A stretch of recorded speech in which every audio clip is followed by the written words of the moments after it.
Welcome to lesson 6 for math. This lesson is going to talk about line graphs.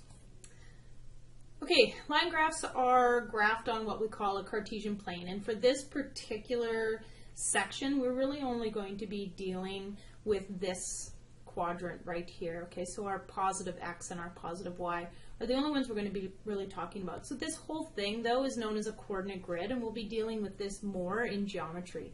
So René Descartes developed the XY coordinate system, which we talked a little about in class already. Two-number system called an ordered pair, and again we mentioned that in class. So the ordered pair goes in the form of XY, and it's important to remember that X is always first, and that X is your horizontal axis and Y is your vertical axis. The scale is important as well. The scale on this grid, if you look, is going up by 1. So you can see each line is represented by one number. So even though this particular line is, you only see the 2, 4, and 6, there's also a line in between which represents that this scale is going up by 1. So 1, 2, 3, 4, 5, and 6, and same on this side going up, 1, 2, 3, 4, 5, and 6. It's important when you talk about scale, when you're making your graphs based on your scale, is that you're not necessarily labeling your graphs with your input-output tables. You need to pick a scale that will work for both values, okay? So starting at our point of reference is 0.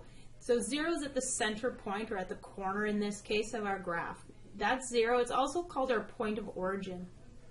So if we draw two fixed lines through that point of origin, that are perpendicular to each other, so that it cross at right angles. The horizontal line is the x, and again the vertical line is the y. So plotting our points. So you can use this two-dimensional plane to plot and identify our points. So to help us identify particular points, we use capital letters. Okay, we use the capital letter to avoid confusion with our variables. So for this example here, this point A is at 1 and 3. So here we have 1. Going up by 3's on the y, so 1 at the x, 3 at the y, 1, 2, 3, so we plot our point there. This point B is at 4 and 8, so we start at 4 and we count up 8. 1, 2, 3, 4, 5, 6, 7, 8, and our point would be right there. C is at 5 and 10, so again we start at 5, go up to 10, or C would be here. D then, okay, if we say it's right here, what would our ordered pair for that one be? Our ordered pair would be 9 and 5, and so we would write that as 9, 5. So properties of line graphs. So line graphs consist of straight lines, segments, or curves, and they're used to show how one quantity varies in relation to another. So there's that relation word again, okay? So when we're talking about our variables are the quantities that take different values, right? So again, if n is our variable, we can have any value we can put in there to find out what our output is. And so when quantities vary, one is always dependent on the other, as we talked about a little bit in class as well. So the dependent variable depends on the independent variable. So if you look at this example up here, the time of day is what varies, and based on the time of day, our temperature changes. Okay? So the temperature then is dependent on the time of day. So the independent variable then is time. When it changes, so does the temperature. The independent variable is always graphed on the x-axis, and the dependent variable is always graphed on the y. So this will become x, this will become y. So our first ordered pair here would be 6 and 24. Okay? Our second one would be 8 and 26. Okay? So if we look at how we've plotted these, so the first one we have 6 and 24.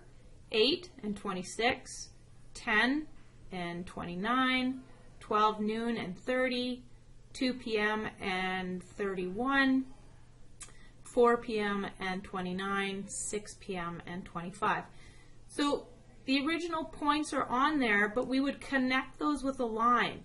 And the reason we connect them with the line is because temperature has value all the time. Just because we're going from 6 to 8, we have this increase of temperature here, doesn't mean that there's no value in here. There is. The temperature is continuing to increase in that 2 hours, so we must connect those 2 points with the line. Okay? So linear relations are what we are really going to be looking at in the next couple lessons, and then just interpreting graphs as well. So considering this pattern below, notice that to continue the pattern, 2 more dots needed to be added each time. So here's our geometric pattern with 5 dots. Then we have 7, and then we have 9. So if our figure is number 1 with 5 dots, 2 at 7 dots, 3 at 9 dots, what is our rule going to be? So we're going up by 2's, right? So it's either going to be n plus 2 or 2n something. N plus 2 obviously doesn't work because n is 1, so 1 plus 2 would be 3, not 5. So we have to go to 2n. 2n is 2 times 1 is 2. How do we get to 5? We add 3. Okay, so here we have here. So our equation then is p equals 2n plus 3. So since the number of dots, p, depends on the diagram number of n, we say that n is the independent variable and p is dependent because this value is dependent on this value. The same as we would say this value of 5 is related to this value of 1 because without this 1 we don't have 5. Okay, so the independent parallel is always plotted again on x, and so it's always listed first in the ordered pair. So when we plot the ordered pairs in this screen here, so when we plot these ordered pairs 1, 5, 2, 7, 3, 9, we get this, okay, and we can continue. This is called a linear relationship. If it's in a straight line, it's considered linear. And the points are collinear because they fall along that same straight line. Okay? You need to examine the data before you decide if the points should be connected on a line. In this case, it's impossible to connect with these lines because you cannot have a negative diagram, nor can you have a fraction of a diagram, so you leave the points unconnected. So if we go back to this, we don't know what these values represent, so we don't know if there's anything in between these 2 points.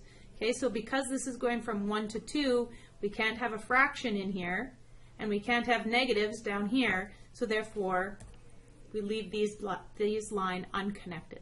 So it's going to be a learning experience for you to figure out when you should connect lines and when you shouldn't, but we'll get there. So the other thing that we talked about in class was how to look at whether a graph is increasing or decreasing. Okay, so if the line or the curve slopes up from left to right, so if we have a line going up this way, then again we say that that is an increasing graph or an increasing line. Okay, and that's if the dependent variable increases as the independent variable increases. So therefore your whole graph is going to increase. If it slopes downwards from the left to right, so the dependent variable decreases as the independent variable increases. So you have the independent variable increasing and the dependent variable also increasing will give you an increasing graph. If your independent variable is increasing, but your dependent variable is decreasing, then you're going to get a decreasing graph. So if we go back to the example of our temperature graph, we have a graph that increases here, hits this point, and then starts to decrease. So you can have a graph that does both. Okay? So here we have our independent variable is increasing, our dependent variable is increasing until we hit 31 degrees, and then our dependent variable starts to decrease. So from here to here, we have an increasing graph, and then from here to here, we have a decreasing graph. Okay, so next class we're going to take a look at how we interpret these data and estimating from line graphs. Estimating, again, is just taking a look. If we look at this graph and we say, can you estimate the approximate temperature at 11 a.m.? We would look right to this middle section here, look up to here. We know that at 10 a.m. it was 29 degrees and at noon it was 30 degrees, so we could say roughly that at 11 it was 29.5 degrees. And that's just an estimation, right? Or an approximation of a value. So we'll take a look at that next class. Come please with graph paper. You will be using a lot of it.